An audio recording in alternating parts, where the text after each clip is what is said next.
Good morning student. हम लोग ने जो चैप्टर स्टार्ट किया था फोर्थ वाला इकोनॉमी ऑफ महाराष्ट्र, उसमें हम लोग ने स्टार्टिंग में उसका इंट्रोडक्शन देखा था, एडमिनिस्ट्रेटिव डिवीजन ऑफ महाराष्ट्र देखा था, उसके इम्पॉर्टेंट फीचर्स देखे थे, important features of the economy of Maharashtra, economic development of Maharashtra. उसमें स्टार्ट किया था हम लोग ने एग्रीकल्चर के हम लोग ने जनरल प्रॉब्लम्स देखे थे, एग्रीकल्चर सेक्टर के उसके मेजर्स, गवर्नमेंट ने क्या क्या उपाय योजना की थी वो स्टडी किया था।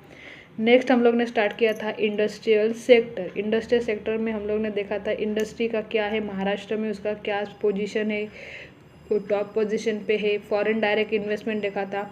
अभी आज हम लोग पढ़ने वाले general problems in industrial sector. Foreign direct investment का मतलब होता है कि महाराष्ट्र स्टेट में इंडस्ट्रियल सेक्टर क्या है, फर्स्ट चॉइस है। फर्स्ट चॉइस किसके लिए? Of domestic and foreign investor. वो क्या करते हैं कि अपना पैसा, ज़्यादा से ज़्यादा पैसा कहाँ पे इन्वेस्ट करते हैं? महाराष्ट्र के इंडस्ट्रियल सेक्टर में इन्वेस्ट करना चाहते हैं। हम लोग अभी स्टार्ट करने वाले general problems in industrial sector. उसमें फर्स्ट लिखा है डिलेज इन गवर्नमेंट प्रोसीजर। क्या किया है? Delays in government. अभी औद्योगिक क्षेत्र, मतलब कि औद्योगिक क्षेत्र है, उसमें क्या क्या प्रॉब्लम्स है, क्या प्रॉब्लम्स इंडस्ट्रियल सेक्टर को फेस करना पड़ते हैं। पूरे डिलेज इन गवर्नमेंट प्रोसीजर, कि जो भी गवर्नमेंट प्रोसीजर है उसके लिए क्या होता है? डिले होता है, बहुत लेट होता है। सेकंड वाला लिखा है lack of opportunity for skill development, कि जो कौशल्य विकास जो है उसकी जो भी फैसिलिटी है उसका क्या है, वहाँ पे अभाव है। Lack of opportunity for skill development. क्या बोला है? Lack of opportunity for skill development. जो भी स्किल डेवलपमेंट के लिए जो अपॉर्चुनिटीज़ है वो उसके लिए क्या है, वहाँ पे अभाव है, कमियाँ है।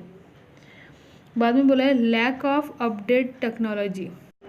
लैक ऑफ अपडेटेड टेक्नोलॉजी मतलब कि जो भी टेक्नोलॉजी है, जो लेटेस्ट टेक्नोलॉजी है वो महाराष्ट्र स्टेट में इंडस्ट्रियल सेक्टर में नहीं है। ये भी क्या है? एक इंडस्ट्रियल सेक्टर का जनरल प्रॉब्लम है। Lack of infrastructure facility. Infrastructure facility मतलब कि जैसे रोड कंस्ट्रक्शन है, इलेक्ट्रिसिटी है, इनका क्या है, वहाँ पे फैसिलिटी का, वो सुविधा का क्या है, अभाव है, कमियाँ है। Lack of motivation to new entrepreneurs. जो भी एंटरप्रेन्योर्स है, जो उद्योजक है, उनको मोटिवेट करना चाहते हैं, मोटिवेशन नहीं मिल पाते, उनको प्रोत्साहित वहाँ पे नहीं किया जाता, वे भी क्या है, वहाँ पे अभाव है, कमियाँ है। Lack of development program. जो भी इंडस्ट्रियल सेक्टर का डेवलपमेंट होना चाहिए, विकास होना चाहिए, वो विकास वहाँ पे नहीं होता है, उसकी भी महाराष्ट्र स्टेट में क्या है, कमियाँ है। ये हम लोग ने स्टडी किया है general problems in the industrial sector, कि इंडस्ट्रियल सेक्टर में क्या क्या प्रॉब्लम्स है, क्या क्या वहाँ पे डिफ़िकल्टीज़ है। फर्स्ट है delay in a government procedure. Second है lack of opportunity for skill development. Third है lack of updated technology. Fourth है lack of infrastructural facility. Fifth है lack of motivation to new entrepreneur. Sixth है lack of development program. And last वाला है, sorry मैंने वो पढ़ा नहीं था, रीजनल इम्बैलेंसेस, मतलब कि रीजन वाइज, प्रादेशिक जो भी क्षेत्र है उसमें क्या है, असमानता है, असमतोल है, वहाँ पे क्या है, इम्बैलेंस है। अभी ये प्रॉब्लम्स हम लोग ने स्टडी किए, तो गवर्नमेंट ने 2017-18 में इकोनॉमिक सर्वे किया था महाराष्ट्र स्टेट का। तो ये प्रॉब्लम्स का हल कैसे निकाला जा सकता है, वो प्रॉब्लम्स के लिए क्या क्या उपाय योजना गवर्नमेंट ने की, वो हम लोग को स्टडी करना है। Measures undertaken by the government to industrial development. Government for industrial development, economic survey of Maharashtra 2017-18।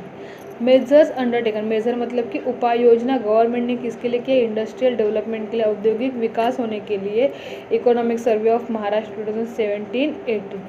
First लिखा है उन्होंने कि single window cell was initiated to provide all clearances to the existing and prospective investor.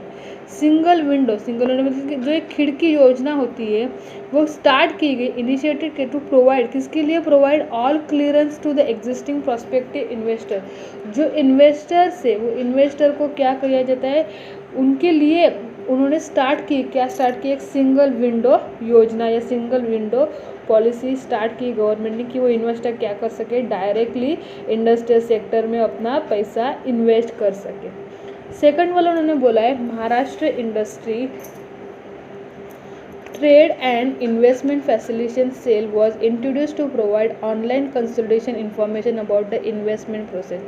Maharashtra industry मतलब कि महाराष्ट्र उद्योग, trade and investment मतलब कि उद्योग, व्यापार व गुंतवणूक, इन्वेस्टमेंट फैसिलिटेशन सेल मतलब कि सुविधा प्रोवाइड करने का, was introduce to provide online consultation, जो भी महाराष्ट्र इंडस्ट्री का जो व्यापार या गुंतवणूक है उनके बारे में जो भी इंफॉर्मेशन है वो ऑनलाइन सभी इन्वेस्टमेंट प्रोसेस उन्होंने प्रोवाइड की, फैसिलिटेट किया गया, क्योंकि लोग क्या कर सके, इंडस्ट्रियल सेक्टर में अपना पैसा इन्वेस्ट कर सके और उससे क्या हो सके, इंडस्ट्री का विकास हो सके, उनका डेवलपमेंट हो सके।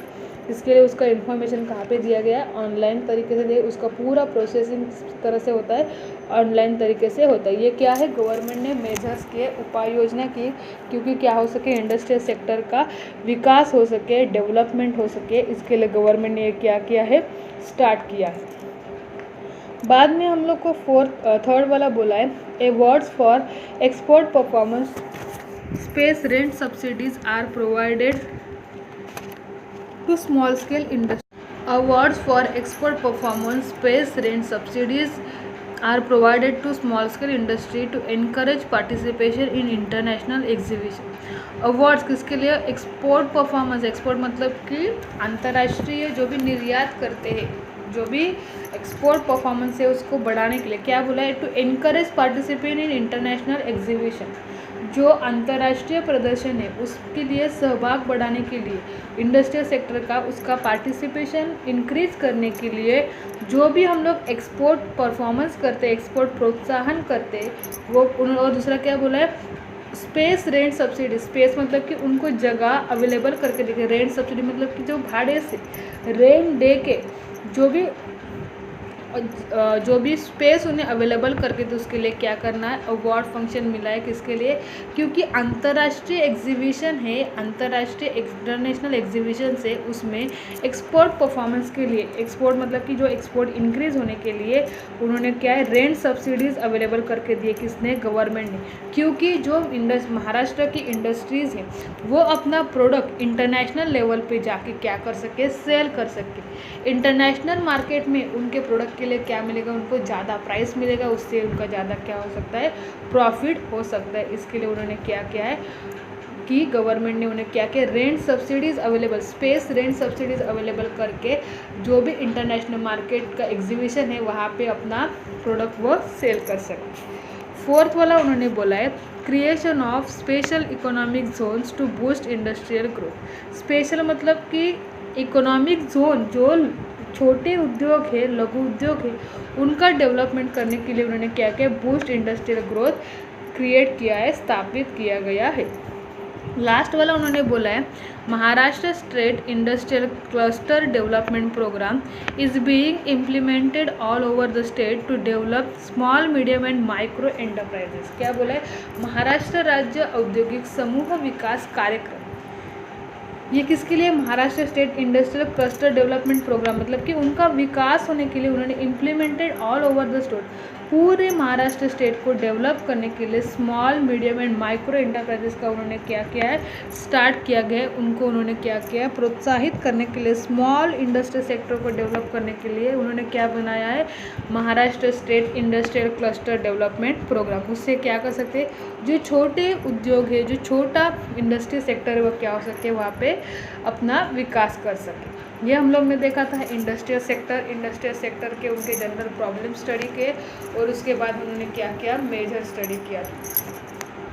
थर्ड वाला है सर्विस सेक्टर। सर्विस सेक्टर मतलब क्या है, सेवा क्षेत्र। अभी बैंक हमें क्या प्रोवाइड करते हैं, सर्विस मतलब कि कोई भी गुड्स या कोई प्रोडक्ट उनसे नहीं मिलता है, सर्विस मिलता है।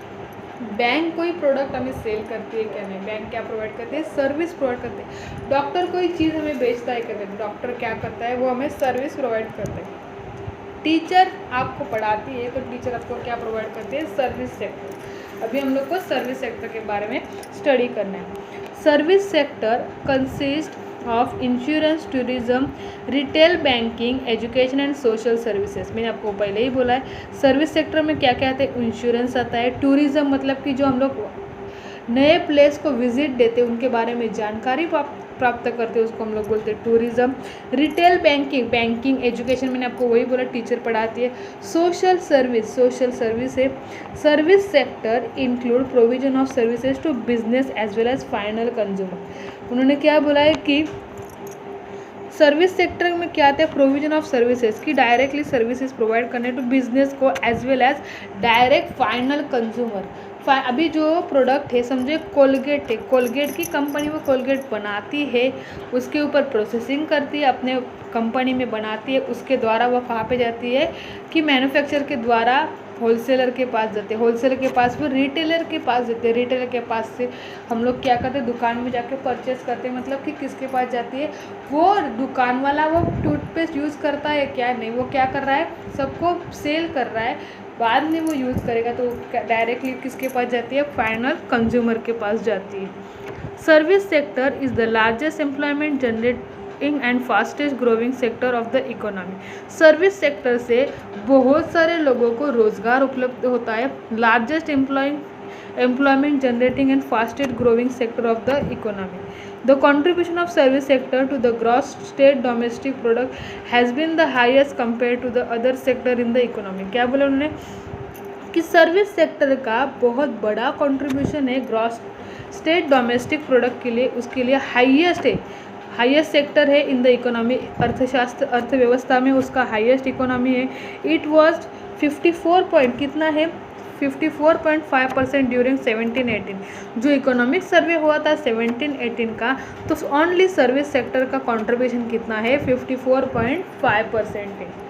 बाद में उन्होंने बोला the core areas of for development of service sector include fintech, fintech मतलब कि financial technology, IT startups, cloud computing, electric vehicles, defense, tourism and private universities. Government has also tried to expand the service sector by various activity in tier cities. The core areas for development, क्या बोला है कि सेवा core areas for development of service sector, कि service sector के development होने के लिए क्या क्या इंक्लूड है, कौन से सर्विस सेक्टर्स वहाँ पे इंक्लूड है कि फिनटेक बोला है, फिनटेक मतलब कि फाइनेंशियल टेक्नोलॉजी है वहाँ पे, IT सेक्टर है, स्टार्टअप्स है, क्लाउड कंप्यूटिंग है, इलेक्ट्रिक व्हीकल्स है, डिफेंस है। अभी पुलिस हमें क्या करते हैं, प्रोटेक्ट करते हैं, सोल्जर हमें प्रोटेक्ट करते हैं, मतलब कि वो हमें क्या दे रहे हैं, सर्विस प्रोवाइड कर रहे हैं। टूरिज्म है एंड प्राइवेट यूनिवर्सिटी गवर्नमेंट वो क्या प्रोवाइड करते हैं, हमें सर्विस प्रोवाइड करते। Has also tried to expand मतलब कि और बढ़ाने के लिए सर्विस सेक्टर एक्सपांड करने के लिए इनका यूज़ होता है। The service sector by various activities of tyre 2 activities. या क्या हम लोग ने स्टडी किया सर्विस सेक्टर। सर्विस सेक्टर क्या है, सर्विस सेक्टर ज़्यादा करके लोगों को क्या प्रोवाइड करते हैं, एम्प्लॉयमेंट प्रोवाइड करते हैं। इसकी वजह से बहुत सारे लोगों को क्या मिलता है, रोज़गार अवेलेबल होता है और उसका ग्रॉस स्टेट डोमेस्टिक प्रोडक्ट में बहुत बड़ा कंट्रीब्यूशन है। जो 1718 में उसका सर्वे हुआ तो उसके लिए उनका कितना था 54 सर्विस सेक्टर का कितना कंट्रीब्यूशन था 54.5%। और इस सर्विस सेक्टर से हमारी इकोनॉमी क्या होती है और डेवलप होती है। सबसे ज़्यादा कंट्रीब्यूशन किसका होता है, सर्विस सेक्टर का होता है। Thank you.